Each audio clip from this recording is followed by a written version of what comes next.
back to the channel. In this video, we're going to be looking at the GamerVerse Joe Fixit Build-A-Figure. We'll look at each of the parts, and we'll look at the Joe Fixit all together. Alright, first up, let's look at the torso. The torso is a nice, beefy, muscled torso. It's not the same as the Kingpin. The Kingpin torso is a little more barrel-chested than with the Joe Fixit torso. And the tie is actually a separate piece. It's not glued down. You can actually remove it. You can see under the jacket, the torso is fully sculpted with details. It has suspenders. The shirt goes all the way down. Detailed pants.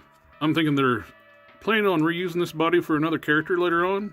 With the sculpt of the shirt and the suspenders, my guess would be maybe like a possible Mr. Hyde. Let's get the tie back on. We'll look at the next part. Next up is the head. The head is nicely detailed. Very gangster looking Hulk head.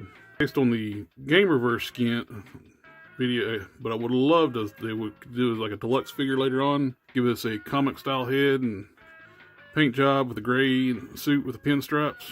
Now on to the arms. These are a lot more muscled arms than the Kingpin. You can see his triceps bulging out on the back of the jacket. More so than on Kingpin. Kingpin has a little bit, but nowhere near as on the Joe Fixit. The forearms are really beefy on these.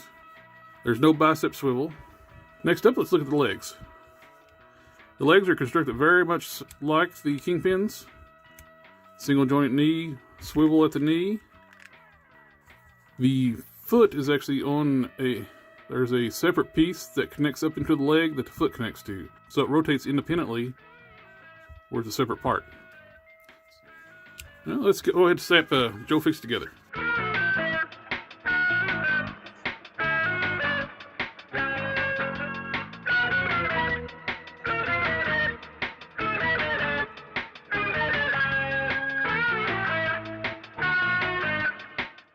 Here we have Joe Fixit all together. He's a good sized figure. He's not as big as the 80th anniversary Hulk, but he's bigger than the Kingpin. Not a lot bigger than the Kingpin, just slightly taller. As you can bring in the 80th anniversary Hulk. 80th anniversary Hulk is still quite a bit bigger. And we got the GameStop GamerVerse Hulk. The Outback Hulk, which is also taller than the Joe Fixit figure. I love the details of the suit and the details on the tie. The print on the tie is really nice. Well detailed. They could have easily just done a flat solid color, but they actually put a nice pattern on the tie. He's got his handkerchiefs in his pocket, like the single button, sculpted with only a single button close on the jacket. He's getting ready to burst out of his jacket. He's so big. That's a wing toe shoes. Nice detail in those. You can see got all the details of the little pinholes in the shoe. See the laces up there. There's no tread on the shoes. You have the Marvel trademarks and serial numbers on the bottom, which I wish they would do. Put the numbers on the bottom of every figure instead of on legs, which don't have to worry about when they build a figure. Love the details on like the feathers in the hat and the ribbon around the brim of the hat. Before we do a rundown articulation, let's do some comparisons to some other figures. Here we have next to the Kingpin and the 80th anniversary Hulk. Here we have next to a Bucky Cap and the GamerVerse Outback Hulk. Here we have next to a Black Widow and a US Agent. Let's do a little quick rundown on articulation on the Joe Fixit. The head is just on a double ball peg. You don't give, with the sculpt of the head and the length of the ball peg set to the neck, you don't get a lot of up and down. You can, about this, you just going to look forward and down's fairly decent. With being on a ball peg, you do get some tilt. Good range of movement there. There's full 360. Of course, with the sculpt of the head, it's going to pop off. Disc in shoulders. Then go out to here. If you pass farther, it's going to pop out of the socket. So it's full 360. As mentioned before, single jointed elbows. Get you around 90 degrees. He has swivel at elbow. Hinge and swivel fist. He does have a diaphragm joint, but you can't really get at the crunch any because of the jacket.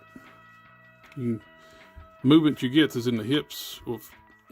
You see here, that's just in the hips. He does twist at the diaphragm joint. The hips are on ball joints. They can kick out that far only. Kick out to the side. That's as far as you want to get with kicking out to the side. Back. Just a tiny little bit back. Thigh swivel. Single jointed knees. Less than 90. Swivel at the knee. Hinged ankle. Pivots. Plus the ankle joint itself rotates. Together, he's a great looking figure. There is a few little issues with QC. I have my luck anymore with QC issues. I have some weird marks on the forearm here, a bad sprue cut here, same with sprue cuts down here on the knees. I want to see if I can clean those up a little bit. Might be able to take a little bit of hot water and smooth this out. It's like swirls on the forearm.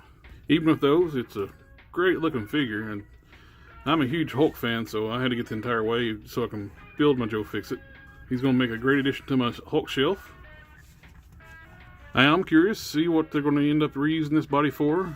Like I said, my guess would be a Mr. Hyde, which I'd love to get a Mr. Hyde from a Thunderbolts display.